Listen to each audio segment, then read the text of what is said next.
오늘 하나님께 주신 은혜의 말씀은 열왕기하 5장 1절부터 6절까지의 말씀입니다.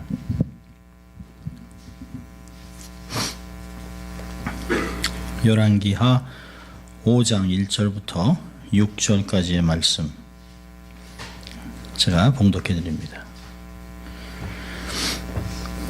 아람 왕의 군대 장관 나아만은 그 주인 앞에서 크고 존귀한 자니 이는 여호와께서 전에 저로 아람을 구원하게 하셨습니다. 저는 큰 용사나 문둥병자였더라. 전에 아람 사람이 떼를 지어 나가서 이스라엘 땅에서 작은 계집 아이 하나를 사로잡음에 저가 나아만의 아내에게 수종들더니 그 주모에게 이르되 우리 주인이 사마리아에 계신 선지자 앞에서 계셨으면 좋겠나이다. 저가 그 문둥병을 고치리이다. 나아만이 들어가서 그 주인에게 고하여 가로되 이스라엘 땅에서 온 게지바의 말이 이러이러하더이다. 아람 왕이 가로되 갈지어다. 이제 내가 이스라엘 왕에게 글을 보내리라. 나아만이 곧 떠날새 은 10달란트와 금 6,000개와 의복 10벌을 가지고 와서 이스라엘 왕에게 그 글을 전하니 일렀으되 내가 내 신하 나아만을 당신에게 보내오니 이 글이 당신에게 이르거든 당신은 그 문둥병을 고치소서 하였더라. 아멘. 하나님의 말씀입니다.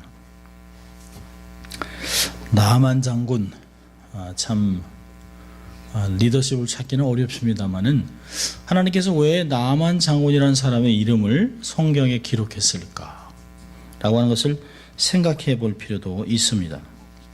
오늘은 구원으로 인도하신 하나님이라고 하는 주제를 가지고 말씀을 나누려고 합니다. 우리가 이제 신앙생활을 하다 보면 우리가 가끔 이런 생각을 합니다. 뭐 내가 열심을 낸 거지, 내가 열심으로 믿은 거지, 그래서 구원을 받게 됐다라고 오해할 때가 있습니다. 그렇지만 사실은 그렇지 않죠.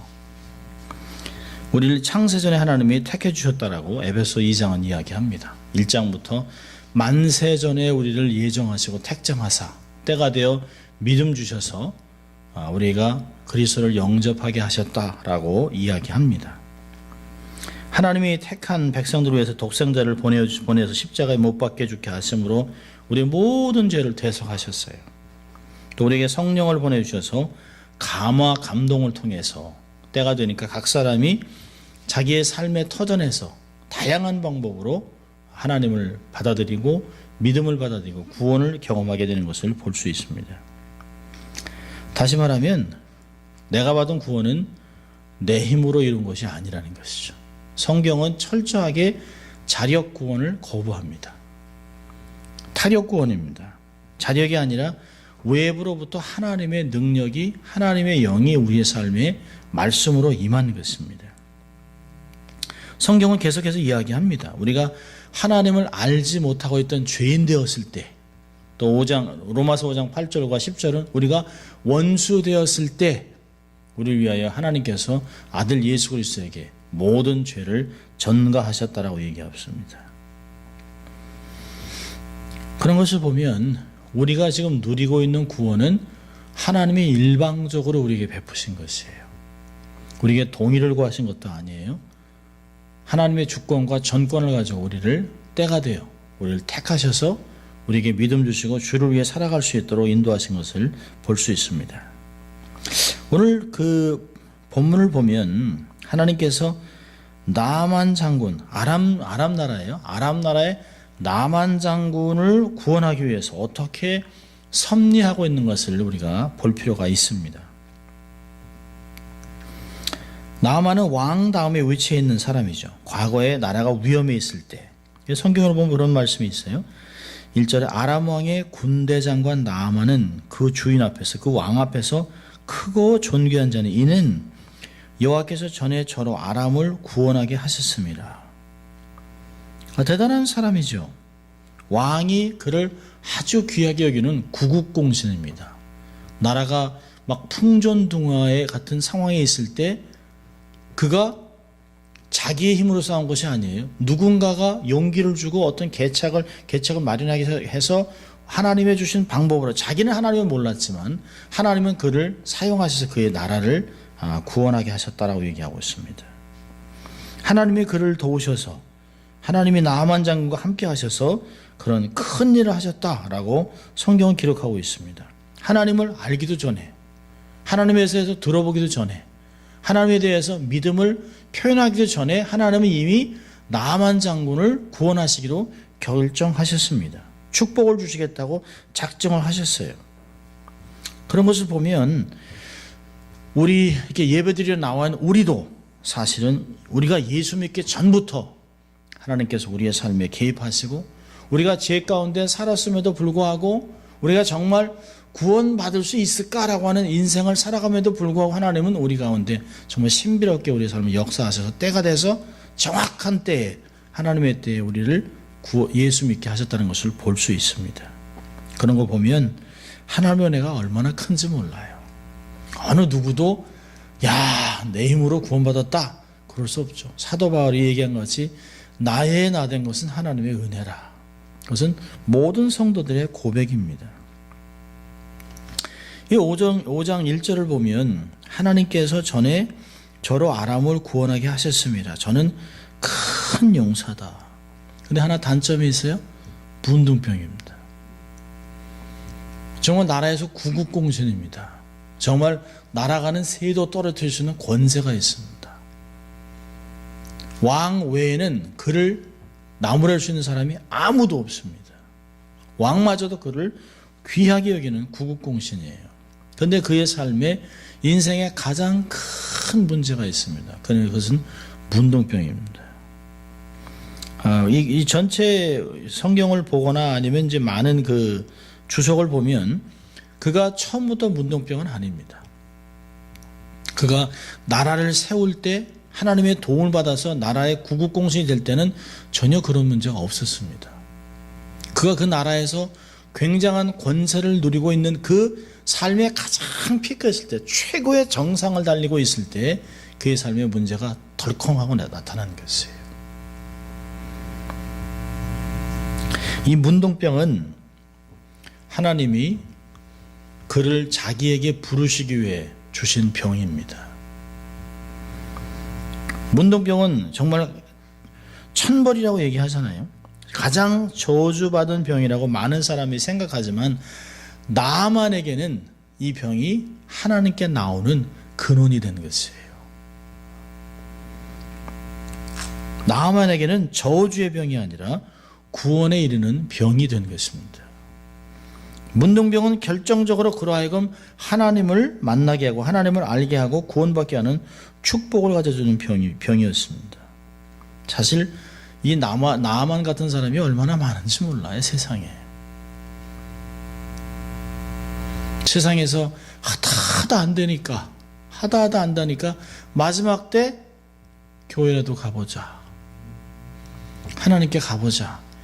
구술해도 안 되고 부적을 만들어서 달아도 안 되고 뭐 별의별 것을 해도 무당을 찾아가도 안 되고, 그러다가 어떻게 해요?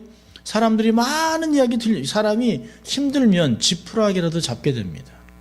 이렇게 힘들면 몸이 아프거나 그러면 그때 자꾸 얘기를 들어요.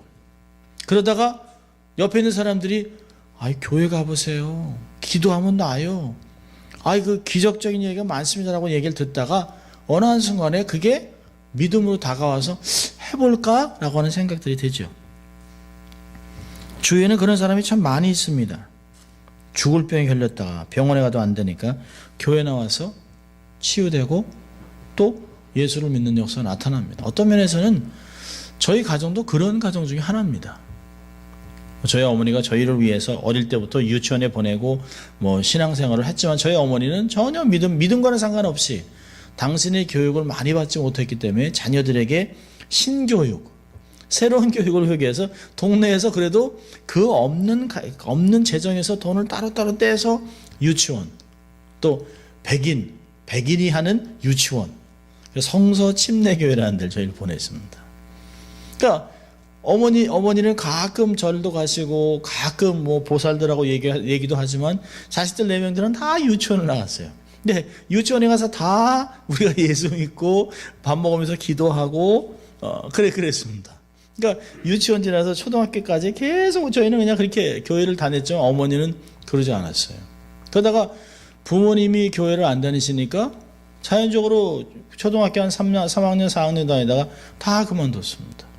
그러다가 중학교, 고등학교 가서 교회를 다녔습니다만은 저희도 이민 오게 된 것이 아무리 해도 병이 안 낫는 거예요. 그 당시에 의사가 아주 정말 적세 이런 말을 했습니다. 이 병은 한국에선 못 납니다. 한국에서는 죽습니다. 미국에 가야만 납니다. 그래서 저희가 이민을 올려고 몇 번 트라이하고 이렇게 몇 번 하다가 72년부터 이민을 준비하다가 포기하고 아이고 이 나이에 무슨 외국에 가서 영어를 하고 아이고 그러니까 뭐 저희도 그렇게 가난한 그 가정은 아니니까 뭐 이거보다 낫겠나. 그런데 하나님이 저희를 막 모르신 거죠. 막 몰아가지고 의사 입에서 결정적인 말이 나온 거죠. 한국에 있으면 죽습니다. 그러니까 아버님도 덜컹 마지막 실마리는 미국. 그러니까 그 다행히라도 하나님께서 저희 가정의 아버님 마음에 이렇게 마음에 마지막 보루로 갖고 있게 하셨어요. 게다가 순식간에 해가지고 몇 달 만에 그냥 빠른 속도로 해서 미국에 왔는데요. 미국에 오자마자 그 이튿날 병원에 가셨죠. 그리고 1년 8개월일 동안 수술을 10번도 넘게 하셨습니다. 근데 그때 저희가 교회를 나가서 부르짖고 하다가 하나님이 저희들을 그 병 때문에 하나님께 나오게 하고 또 그것 때문에 온 가족이 매달리고 온 가족이 하나님 앞에 구원을 경험했던 것들을 우리는 기억합니다. 그런 걸 보면 택한 받은 백성들에게 하나님이 주시는 고난은 축복으로 인도하는 길입니다. 영적인 축복이 오려면 먼저 고난이 오고 환난이 올 때가 있습니다. 왜 그러냐면 우리로 하여금 그 축복이 축복되는 것을 알 수 있는 그릇을 믿음의 그릇을 만들어 놓기 위해서 고난이라고 하는 것을 주실 때가 있습니다. 근데 고난이나 환난이 없이도 예수를 잘 믿는 사람은 얼마나 큰 축복을 받는지 모르죠. 고난도 없어, 뭐 아픔도 없어. 그러고서 예수를 잘 믿으면 그건 대단한 거예요. 근데 대개가 그렇게 어렵습니다. 우리가 정말 기도하기가 쉬울까요? 아니에요. 우리는 뻣뻣해요. 고개 숙이는 것도 어렵습니다. 무릎 꿇는 건 더 어려워요. 근데 우리의 인생에 우리의 주위의 가족을 통해 저희 같으면 어머니를 하나님께서 딱 다루신 거죠. 그러니까 온 가족이 털썩 주저앉는 것이에요. 무릎을 탁 쳐서 하나님 앞에 매달리고 하고 울게 하고 하나님께 매달려서 하나님의 기적들을 바랬던 그런 것들을 기억합니다. 고난이 좋은 것은 아니에요. 그러나 고난이 올 때 변장된 축복이라면 받아들여야 하는 것입니다. 이걸 통하여 온 가족이 하나님께 딱 와서 은혜의 사슬로 묶이게 한다면 그것은 고난이 저주가 아닙니다. 그것은 고난이 오히려 우리를 복되게 하는 것이에요. 그러나 고난이 없이도 내가 믿음이 성장한다면 그건 하나님의 크신 은총입니다. 야, 하나님 너무너무 감사해요. 그 하나님의 은혜가 크다는 것을 우리가 깨달아야 됩니다. 정말 환난이 없어도 이렇게 하나님 앞에 나오는 성도들은 정말 복된 성도일 줄 믿습니다. 나아만에게 주신 문둥병은 그가 하나님 앞에 나오기 위한 하나님의 도구였습니다. 자, 두 번째로는요. 이 본문을 통해 우리에게 주시는 교훈은 하나님은 늘 사람을 붙여준다는 것이에요. 나만이 하나님 앞에 나올 수 있도록 안내자가 있었습니다. 누군가요? 2절에 보니까 전에 아람 사람이 떼를 지어 나가서 이스라엘 땅에서 작은 계집 하나를 사로잡음에 저가 나아만의 아내에게 수종들었다. 나아만이 포로로 잡아온 이스라엘 처녀 나아만의 아내에게 수종드는 그 종노릇을 하고 있었어요. 이것이 우연일까요? 아닙니다. 이 세상에 우연은 아무것도 없습니다. 절대로 우연이 없어요. 공중에 나는 새가 떨어지는 것도 하나님의 허락이 없으면 절대로 떨어지지 않습니다. 나아만 가정에 하나님을 아는 이스라엘 처녀를 수종노 일꾼으로 보낸 것은 하나님이 벌써 이미 이 가정을 복되게 하기 위해서 에이전트를 보내는 것이에요. 어떤 면에서는 우리는 하나님의 이런 에이전트 같은 사람들입니다. 세상에 하나님을 모르는 사람이 너무 많아요. 너무 많아요. 그런데 우리가 어떤 때는 비즈니스도 안 돼, 계획하는 것도 안 돼, 맨날 그냥 아무것도 아닌 것 같지만 우리가 가끔 잊어버리는 게 있어요. 우리 안에 세상을 창조하신 하나님이 있다는 것이에요. 요한일서 4장에선 너희 안에 계신 임금이 세상에 있는 임금보다 훨씬 크다는 것이에요. 그 세상을 창조하신 이 세상의 어떤 임금보다 그 더 큰 하나님이 우리 안에 있고 우리를 돌보시고 우리를 하나님의 언약 백성으로 인쳐 놓으신 것을 잊어버리고 살아갈 때가 있습니다. 근데 언제 이게 빛을 발할까요? 주위에 우리 때문에 믿음을 들어야 될 사람들이 나타난다라고 하는 것이에요. 여러분 이 작은 여종이 얼마나 기가 막혔을까요? 아이고 내가 어머니하고 헤어져, 가정을 떨어져, 그리고 이역만리 와서 이렇게 아람 땅에 와서 살아, 저 여종으로 살아. 내가 무슨 소망이 있겠어? 그냥 차라리 죽자. 뭐 요즘 같으면 A 받았다 B 하나 받은 것 때문에 12층에서 막 떨어져 죽고 참 기가 막힌 삶이잖아요. 그런데 하나님이 자기에게 어떤 의도가 있겠다라고는 생각하고 삶을 살아간다면 그가 정말 이때가 아닌가. 여러분 에스더만 하나님이 정말 그 나라의 왕비가 되게 하셔서 민족을 구하게 하는 그것만이 스토리가 아닙니다. 하나님은 내가 인생의 밑바닥을 기는 것 같고 막 청소를 하고 힘들고 남의 사람들에게 짓밟히는 그런 밑바닥의 인생을 살아감에도 불구하고 내가 내 안에 하나님을 온전히 믿고 있다면 하나님이 나를 들어서 사용할 때가 온다는 것이에요. 여기서 얘기하잖아요. 그가 자기 주인이 문둥병 든 걸 보고 얘기하죠. 3절에 자기 주인에게 우리 주인이 사마리아에 계신 선지 앞에 가셨으면 좋겠습니다. 이건 뭘까요? 하나님을 확실하게 믿는 여종이에요. 나이는 어리지만 그 하나님의 종, 이 엘리사에게만 가기만 하면 난다. 이게 대단한 믿음이죠. 쉬운 믿음이 아닙니다. 비록 여종으로 살아가고 주위에 아무것도 없는 것 같아요. 뭘 잘해줬겠습니까? 물 떠와라, 뭐 해라, 청소해라, 밥해라, 뭐 별의별 걸 다 시켰겠죠. 그런데도 이 안에 하나님을 향한 마음이 있었어요. 그리고 하나님이 그를 사용하셨습니다. 여러분 하나님의 절대 주권을 하나님이 허락 없이는 어떤 일도 일어나지 않습니다. 세상에 우연은 없어요. 우연히 사람이 사람을 만날까요? 아니에요. 우연히 만나는 사람이 어디 있습니까? 우연히 지진 날까요? 아니에요. 타이완에 6.4 지진 났죠? 와와와. 거기에 저희 조카가 지금 거기가 있어요. 깜짝 놀래가지고. 우연이겠어요? 아니요. 우연이 아닙니다. 우리가 모를 뿐이죠. 왜 그곳에 지진 났을까? 모를 뿐입니다. 포로렌치 가스 문제, 이거 우리가 모르는 거예요.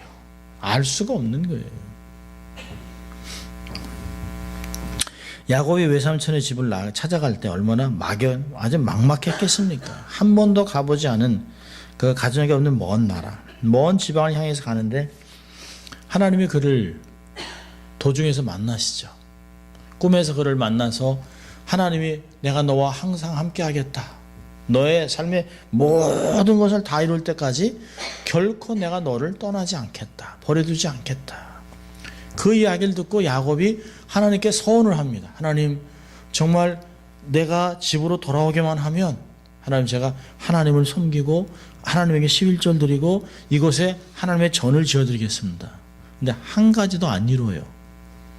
한 가지도 이루지 않습니다. 근데 하나님이 그를 아이고 이놈 이거 정말 끝까지 사기치네. 하나님 그러지 않아요. 하나님 그러지 않습니다. 하나님이 또 찾아오시고 또 찾아오시고 또 찾아오셔서 그를 축복하셨다라고 창세기 35장에 그를 다시 찾아와 그를 축복했다고 35장 9절은 이야기합니다. 근데 28장에 그가 하나님을 만나고 서원 기도를 드렸잖아요.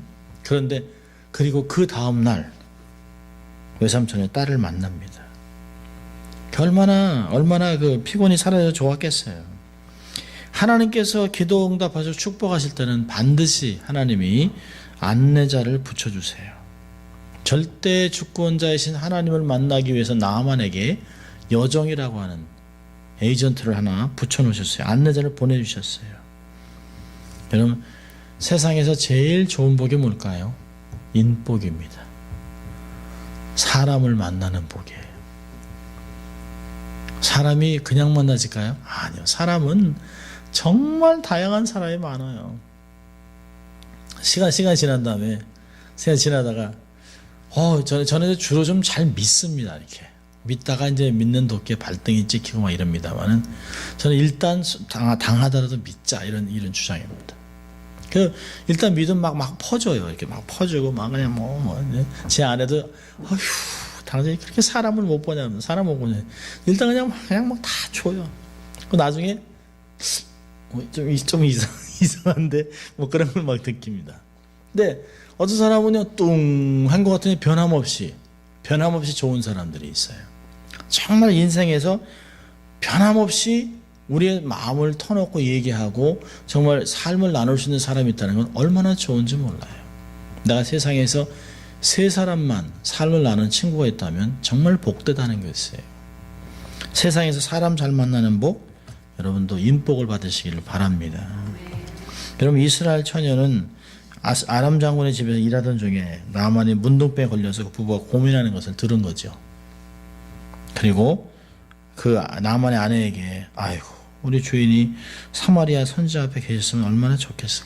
저 문둥병을 고칠 텐데. 이 말을 들을 때 얼마나 기뻐했겠을까요? 여러분이 이런 말 할 때 야 네가 뭘 하냐?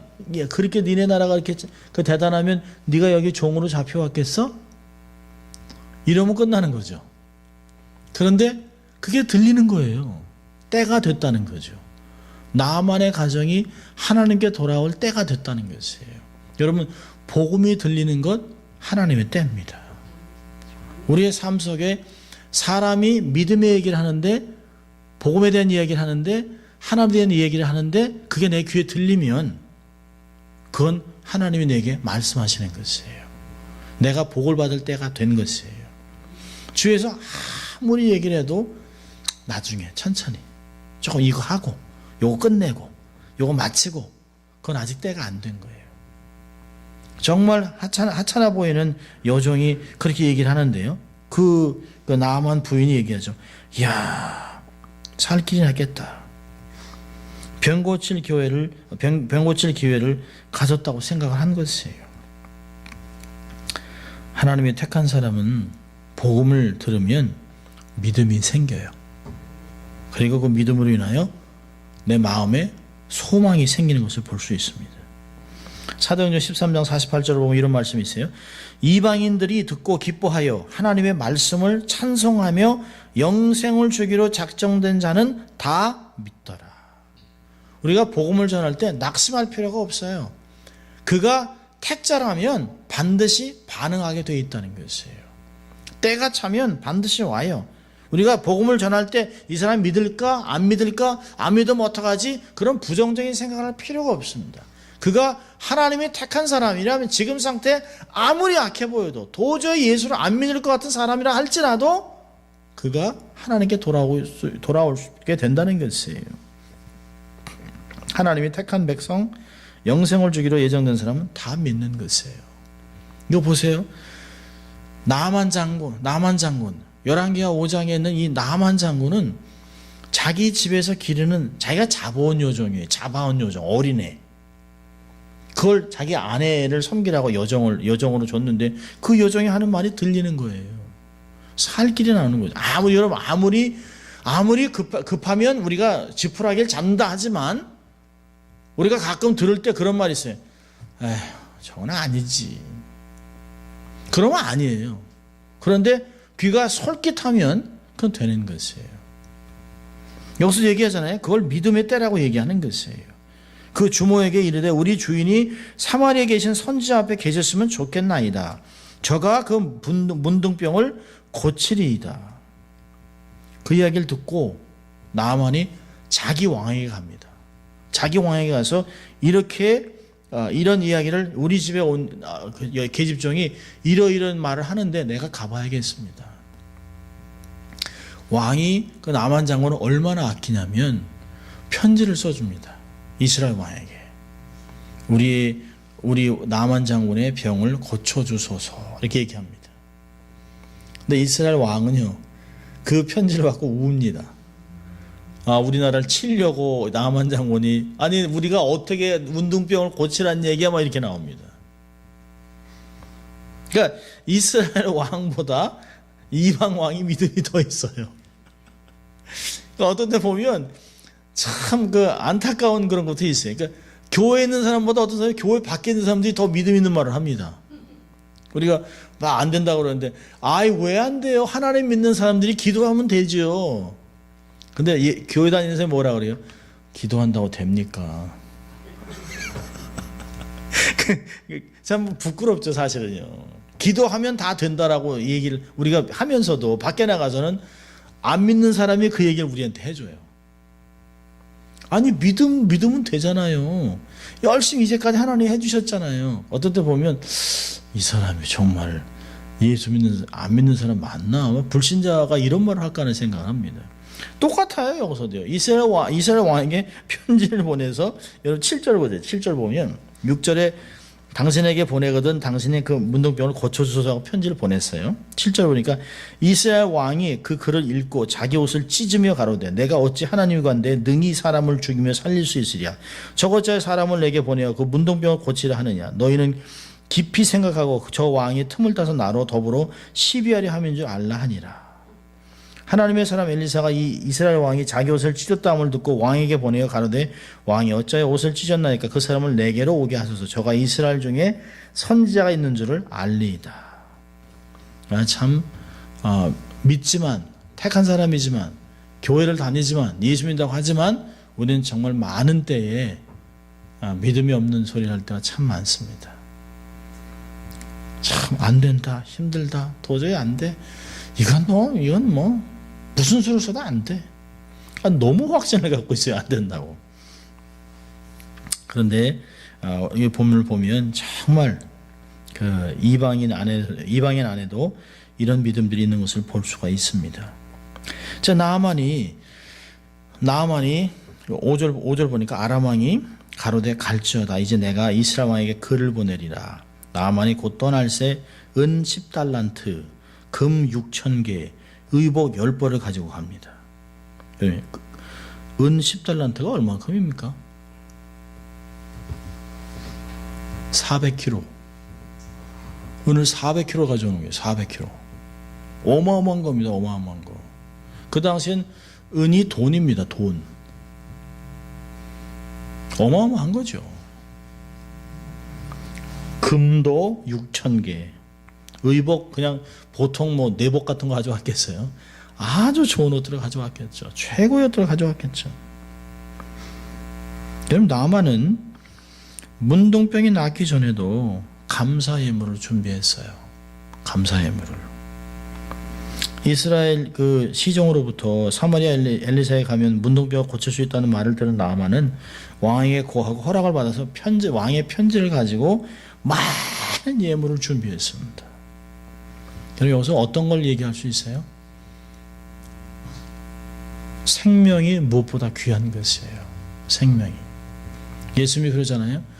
오늘 이 모든 것을 다 가져다 내 생명을 오늘 취하면 이 모든 것이 누구의 것이 되겠느냐.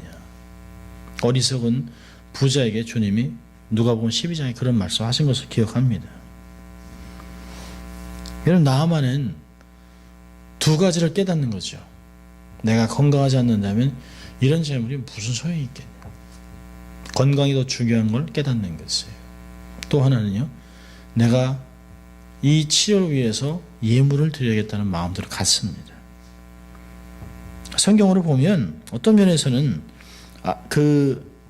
나을 것이라고 하는 확신을 가지고 예물을 가져갑니다. 축복을 받은 사람은 태도가 달라요.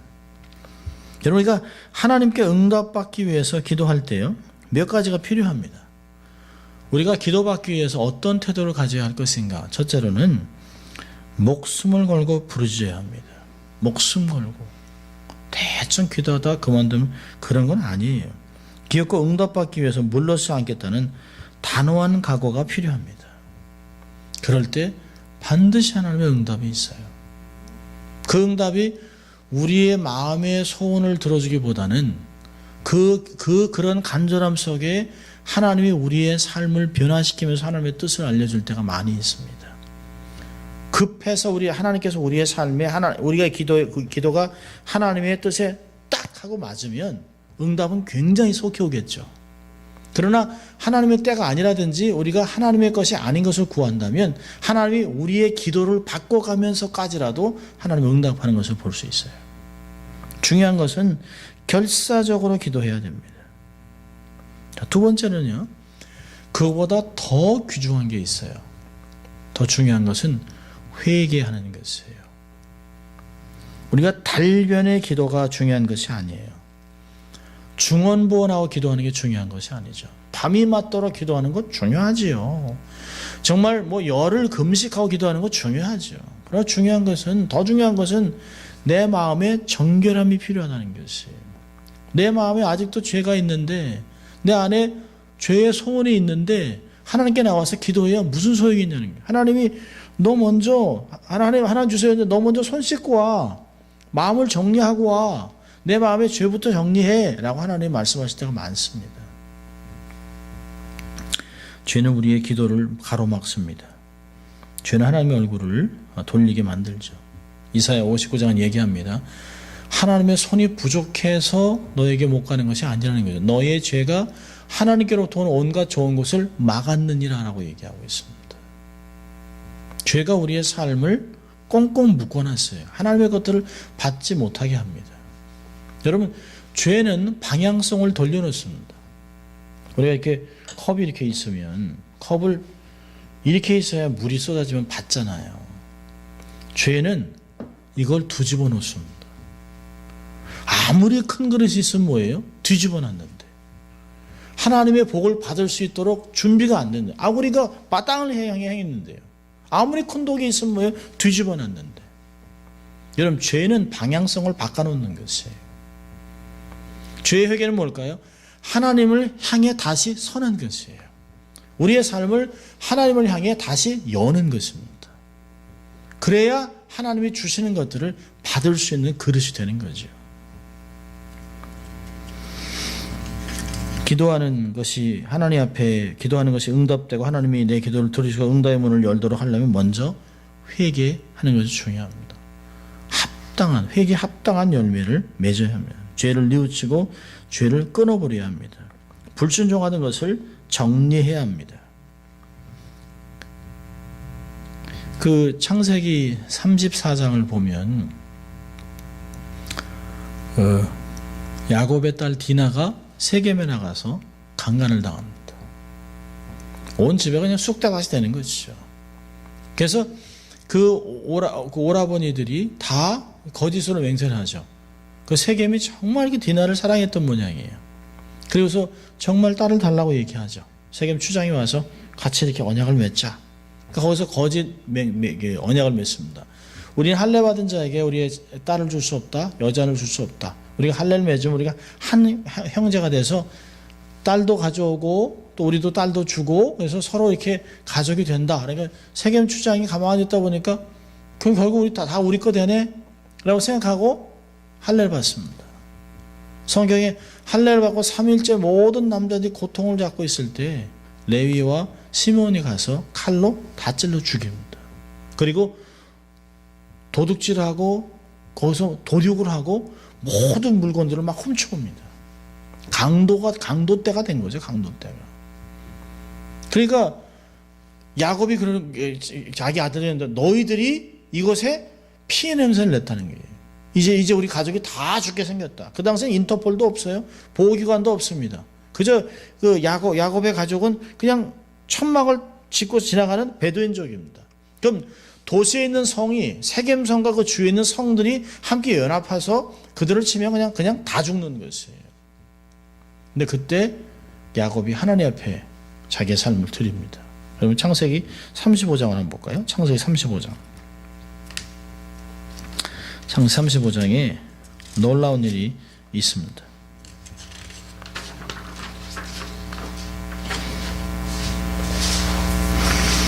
이미 가정이 완전히 그냥 거의 막 망가지겠어요. 디스펑셔널 패밀리가 됐습니다. 34장 30절을 보면 야곱이 시몬과 레위에게 이르되 너희가 내게 화를 끼쳐 나로 이 땅 사람 곧 가나안 족속과 브리스 족속의 냄새를 내게 하였도다. 나는 수가 적은즉 그들이 모여 나를 치고 나를 죽이리니 그리하면 나와 내 집이 멸망하리라.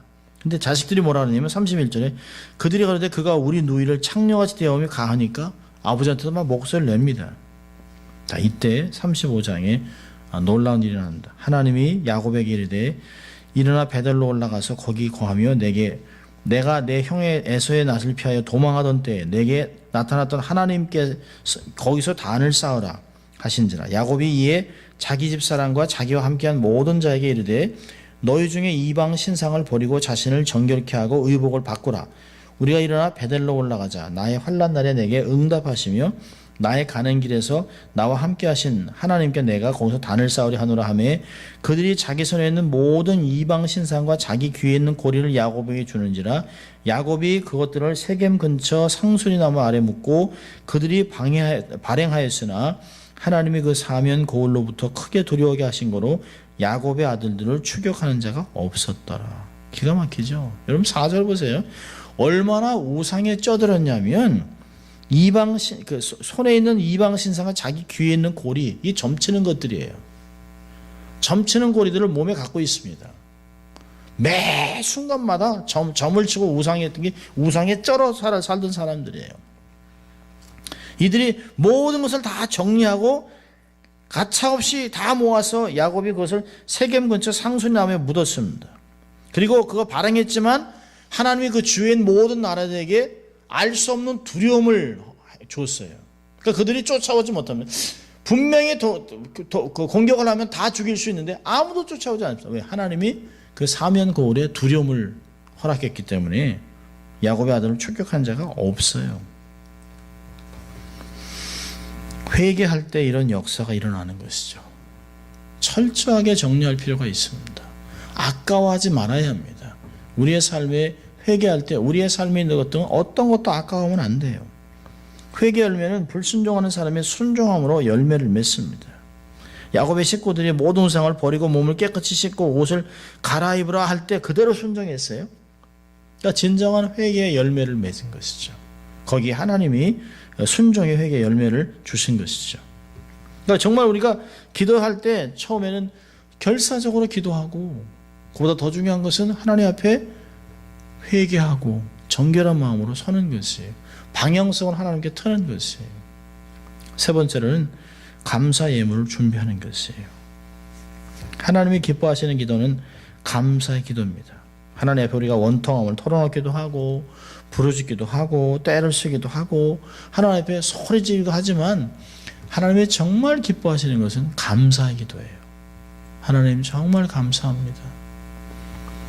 저도 시간 내서 기도하는 시간이 많이 없습니다만은 일어나면 그냥 기본적으로 한 10가지 하나님 오늘 하루 주신 거 감사합니다. 또 눈 뜨게 해주신 감사하고 아프지 않게 하신 감사하고 거할 곳이 있게 하신 감사하고 가족을 허락하신 거 감사하고 섬길 수 있는 교회를 허락하신 감사하고 더 섬길 수 있는 은사를 주신 거 감사하고 주의 사람 주신 거 감사하고 이러다 보면 감사 넘쳐나는 것이에요.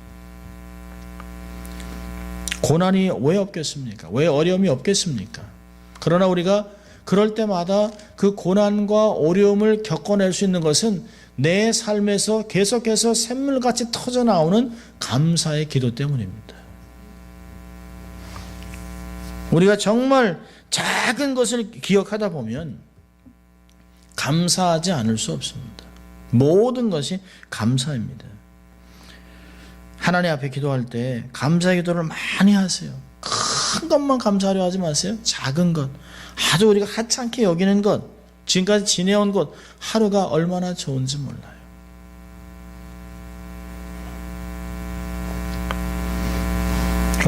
요즘 이렇게 인터넷에 뜨는 그 이야기인데요.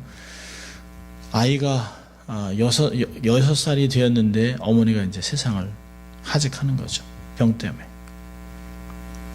그래서 그가 내가 하고 싶은 일들을 적었습니다. 정말 나는 남편에게 때도 써보고 싶었다. 나는 이렇게 아이들한테 소리도 질러보고 싶었다. 나는 정말 이렇게 아이들하고 이렇게 학교도 가보고 싶었다며 쭉 썼어요. 그러나 아이를 두고 가야 하는 심정,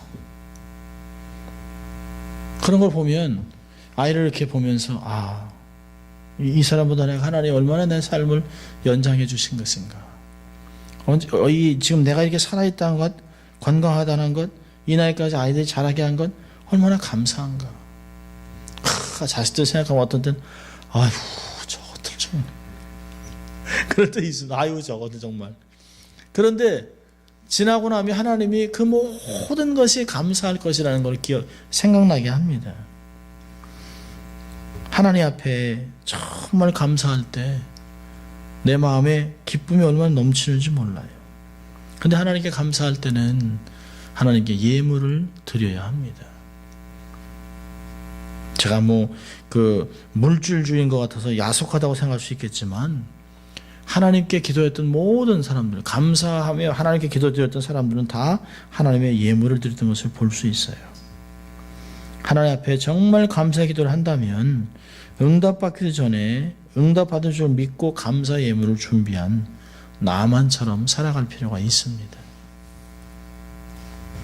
하나님을 모르는 사람도 그렇게 했는데 나만이 하나님을 알아서 그렇게 했습니까? 아니요.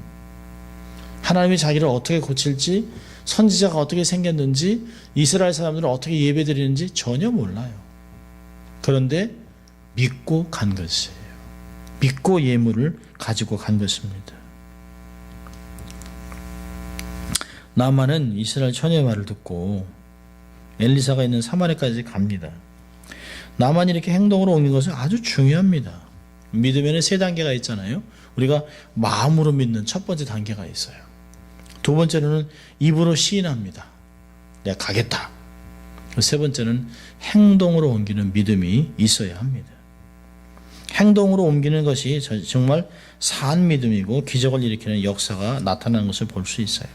나만은 마음으로 믿을 뿐 아니라 왕에게 입으로 그대로 될 것처럼 얘기했어요. 그 사마리아에 선지자가 있는데 그 사람한테 가면 낫는답니다. 마음으로만 믿은 게 아니라 입으로 사람들에게 시인했어요. 그리고 만사를 제쳐놓고 사마리아로 갑니다. 이스라엘 왕에게도 그대로 말을 합니다. 많은 사람들은 마음으로만 믿고 입으로 시인하지 않아요. 왜 그럴까요? 겁나는 거죠. 이게 맞을까? 근데 우리는 입으로 선포하고 시인하면서 그 역사들을 경험할 때가 많이 있습니다. 신앙생활을 하고 목회를 하면서 이것이 과연 하나님이 우리에게 마음을 주신 것이라면 입을 다물고 있는 것이 믿음이 아닙니다. 그렇게 될 것이라고 선언하는 것이 굉장히 중요한 것이죠. 하나님이 이렇게 행할 것입니다. 저는 파지티브 띵킹을 얘기하는 것이 아니에요. 긍정적인 사고를 얘기하는 것이에요. 이렇게 얘기하면 결국은 이렇게 된다, 이런 얘기를 하는 것이 아니에요. 하나님에게 감동을 주셨다면 하나님이 그렇게 하실 것을 믿었다라면 선포하고 행동으로 옮기라는 것이에요.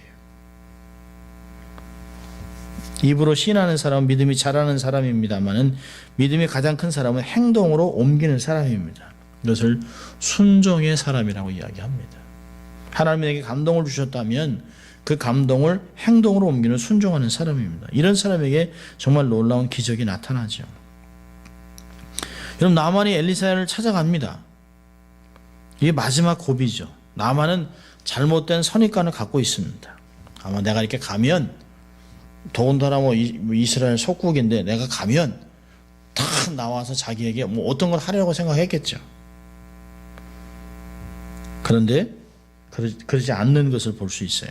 보시면 9절부터 보면 나만이 이에 말들과 병거들을 거느리고 이르러 엘리사의 집 문에 서니 엘리사가 사자를 저에게 보내어 가로되 너는 가서 요단강에 몸을 7번 씻으라. 내 살이 여전하여 깨끗하리라. 이에 나만이 노하여 물러가며 가로되 내 생각에는 저가 내게로 나와서 그 하나님 여호와 이름을 부르고 당처 위에 그 상처 위에 손을 흔들어 몬둥병을 고칠까 하였도다. 12절 보니까 다메섹강 아마나와 바르바른 이 이스라엘 모든 강물보다 낫지 아니하냐. 내가 거기서 몸을 씻으면 깨끗하게 되지 아니하랴 하고 몸을 돌이켜 분한 모양으로 떠납니다. 우리 사람들은 선입관이라는 게 있어요. 고정관념이라는 게 있습니다. 하나님 앞에 올 때는 내려놔야 합니다. 나아만은 선지자를 만나면 분명히 아람 장군이었다고 황송해하면서 나와서 기도도 해주고 낫게 해줄 것이라고 상했는데요. 선지자가 나오지도 않아요. 요단강에 가서 7번 목욕해라 그러니까 얼마나 화가 났는지 몰라요. 여기 중요한 단어들이 있어요. 이 11절 보니까 내 생각에는, 12절에는요 분한 모양으로. 이게 아주 중요한 이야기들입니다. 여러분, 하나님 앞에 나오는데도 우리는 여전히 내 생각이 있어요. 내 생각에는, 내가 보기에는 이럴 것 같아. 여러분, 하나님은 방법이 많아요. 하나님은 어떤 방법으로도 우리의 삶을 고칠 수 있습니다. 절대로 하나님의 사람 앞에, 하나님의 역사 앞에, 하나님의 말씀 앞에 분을 내고 돌이키면 안 돼요. 만약 여기서 나아만이 자기의 생각대로 정말 다메섹 강으로 가서 자기 몸을 씻겠다고 하고 몸을 돌이켜 분한 몸에 갔다면 그는 문둥병으로 죽습니다. 그런데 하나님이 그에게 여종만 붙여놓은 것이 아니에요. 정말 지혜로운 종이 있습니다. 13절에 종들이 나와서 말합니다. 아버지요, 선지자가 당신을 명한 큰 일을 이거보다 더 큰 일 하라고 해도 할 텐데 이거 씻으라는데 뭐가 그렇게 힘듭니까? 당신에게 이르기를 씻어 깨끗하게 하라 하면 그 간단한 말 그거 못 하십니까? 요즘 같으면 그러겠죠. 믿져야 본전이죠. 가서 하면 되죠. 그거 안 되면 그 다음에 또 하면 되잖아요. 일단 해보십시다. 여기까지 왔는데. 그 나아만이 이에 내려가서 하나님의 사람의 말씀도 요단강에 7번 문을 잠그니 그 살이 여전하여 어린아이 살같이 깨끗하여 되었더라. 나아만의 교만함과 고집과 혈기가 대단한 사람입니다. 비록 낫기 위해서 여기까지 왔지만 아직도 아집, 고집, 교만, 이게 얼마나 많아요. 내가 어떤 사람인데 내가 가져온 것 봐. 얼마나 많은 종이 와서 이스라엘 왕이 나와서 나한테 와서 저래도 정말 어떨 텐데 어떻게 이 제사장 하나가 안 나오나, 선지자가 안 나오나, 이런 마음이 있을지 몰라요. 얼마나 화가 났는지 모르죠. 근데 자기의 잘못된 선입관과 가치관을 버리지 않으면 이제까지 모든 수고가 헛된 것이에요. 우리는 마지막까지 이 모든 것들을 내려놓을 필요가 있습니다. 우리의 기준이 아닙니다. 내 생각으로 살다간 반드시 죽습니다. 이제까지 살아오면서 내 생각이 아닌 하나님의 말씀, 하나님의 기준으로 사는 게 얼마나 중요한지 몰라요. 여러분, 사람은 완전한 사람이 없습니다. 그 주위에서 충고하는 말을 들을 필요가 있어요. 특별히 지혜로운 사람이라면, 나를 위하는 사람이라면 그들의 말들을, 정말 사랑으로 말하는 것들을 충고해 줄 말을 들을 필요가 있어요. 숨은 사랑보다 더 귀한 게 잘못했을 때 바르게 면책하고 통책해 주는 것이 중요합니다. 잠언서 28장 23절 제가 좋아하는 말인데요. 사람을 경책하는 자는 혀로 아첨하는 자보다 나중에 더욱 사랑을 받느니라. 잠언서 29장 5절에 이런 말씀이 있어요. 이웃에게 아첨하는 것은 그 발 앞에 그물을 치는 것이라. 나만에게는 충성스러운 신하들이 있었습니다. 나만이 화가 나서 실수하는 중요한 위기가 닥치자 바른 소리 해줬어요. 아버지요, 이보다 더 큰 일도 할 텐데 그거 못하겠습니까? 그 말을 듣고 번쩍 정신 나만은 충고를 듣고요, 놀라운 일이 나타납니다. 여러분, 사실 14절에 나만이 내려가서 하나님 사람 말씀도 요단강에 7번 문을 잠그는 것은 믿음의 행위는 아닙니다. 사실 아무것도 몰라요. 그래서 하라니까 해보는 거예요. 아직 부는 아직도 안 삭혀졌을 것이에요. 화는 날 것이죠. 물도 별로 없어요. 요단강 이제 우리가 1월달에 내년에 같이 갈 거잖아요. 조 집사님과 다 이제 다 갈 텐데요. 요단강 가봐야 별로 안 돼요. 여기서 저거밖에 안 돼요. 별로 안 되는 거예요. 물도 더럽습니다. 믿고 순종한 것이 아니에요. 무조건 순종한 것이에요. 이 병이 낫는다면요, 이것보다 어려운 일도 할 텐데, 까짓 거라고 하는 생각으로 순종한 것이에요. 무조건 순종하고 7번 하라니까 7번 몸을 씻었습니다. 그때 기적이 일어난 것이에요. 여러분, 하나님의 말씀을 다 이해하고 다 깨달으면 믿겠다? 그 다음 결코 못 믿습니다. 성경은 우리가 깨닫고 분석할 그런 대상이 아니에요. 하나님의 말씀은 우리가 믿음으로 받아들이는 것입니다. 무조건 먼저 순종하는 것이 중요한 것입니다. 순종하다 보면 하나님을 체험해요. 그러다 보면 믿음이 생겨요. 그 다음에는 말씀을 깨달을 때가 옵니다. 믿고 순종하는 것, 그의 놀라운 결과를 나타납니다. 역사를 보면 저절로 말씀대로 되는구나 라고 하는 것들을 깨달을 수 있어요. 나만이 준비한 예물을 정성껏 엘리에게 드리지만 엘리사가 받지 않습니다. 17부터 18절 보면 나만이 가로되 주겠다는데 안 받습니다. 절대 안 받습니다.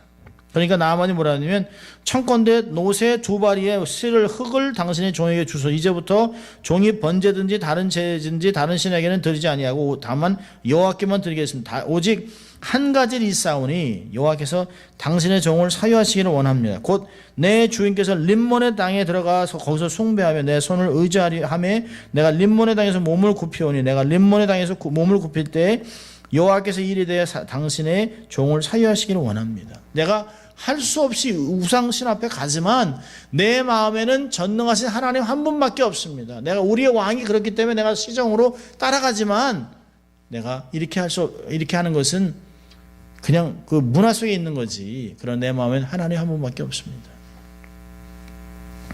굉장한 독실한 믿음이 생겼다는 걸 알 수 있어요. 근데 엘리사가 조금도 예물을 받지 않습니다. 왜 그랬을까요? 저 같으면 좀 받았을 것 같은데. 왜냐하면 첫째로 황금 만능주의 생각을 거두게 바꾸게 하기 위한 것이죠. 돈으로 내가 이렇게 예물을 드려서 내가 고침받았다라고 하는 황금 만능주의 나만의 생각을 바꾸기 위해서입니다. 두 번째로는 나만의 교만을 꺾기 위해서입니다. 하나님 앞에 많은 재물을 바치는 것은 좋지만 자기 과시를 하고 자기가 대단한 것처럼 행동하는 것에 대해서 그건 교만이죠. 우리가 많은 재물을 하나님께 드려도 겸손해야 합니다. 왜? 하나님이 우리에게 허락하신 것을 드리는 것이에요. 내 것을 드리는 것이 아닙니다. 하나님이 주셔서 받은 것을 하나님께 드릴 뿐이라고 다윗과 같은 고백을 해야 합니다. 세 번째로는 나만의 믿음을 다지기 위해서요. 엘리사는 엘리야보다 갑절의 영광 받은 사람이기 때문에 나만이 오기 전에 다 알고 있었어요. 병을 고칠 것도 다 알고 있었어요. 나만의 믿음을 다지기 위해서 물질을 안 받은 것이에요. 네 번째로는 하나님의 사자에 대한 경외심을 갖기 위해서 재물을 받지 않았습니다. 돈을 주고 거래가 아닙니다. 하나님의 사람들은 그렇게 살아가는 것이 아니에요. 하나님의 권위로 살아가는 것입니다. 여러분, 나만에게는 삶에 있었던 이 병이, 문둥병이 그에게는 축복의 통로가 됐습니다.